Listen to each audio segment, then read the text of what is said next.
পূর্বপুরুষগণের মাগফিরাত দান করুন। আল্লাহ পাক সমস্ত উম্মতে মুহাম্মাদিকে মাগফিরাত দান করুন এবং সাইয়্যিদানা হযরত আদম আলাইহিস সালাম থেকে নিয়ে কিয়ামত পর্যন্ত সমস্ত ঈমানদার নরনারী মুসলমান নরনারী আল্লাহ পাক মাগফিরাত দান করুন।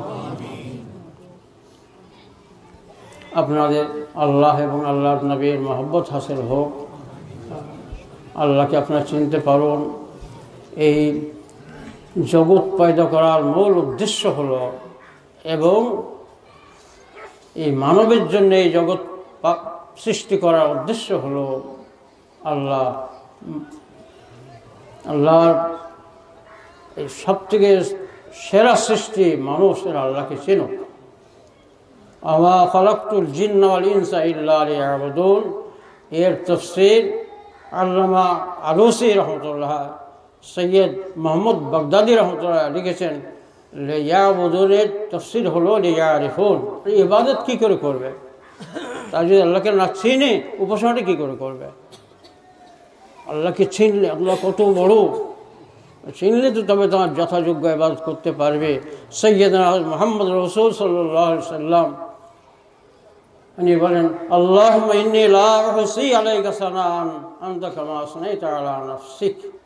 ওগো আল্লাহ, আমি মুহাম্মদ রাসূল আপনার যথাযোগ্য গুণগান করার, তারিফ করার ক্ষমতা আমার সাধ্যে নেই। আপনি যেমন আপনার গুণগান করেছেন সেইটাই আসল।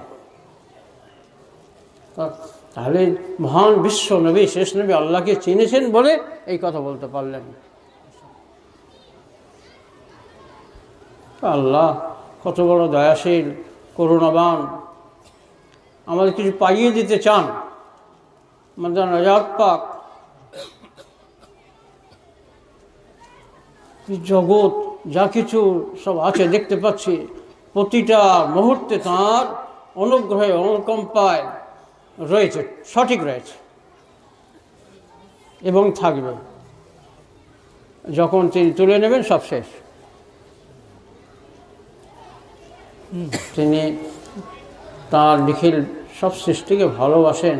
সেইখানে রব্বুল আলামিন বলেছেন, আলহামদুলিল্লাহি রাব্বিল আলামিন।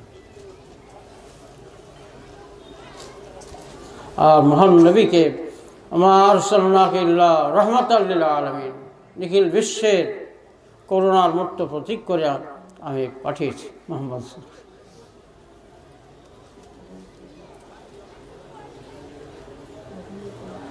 আল্লাহ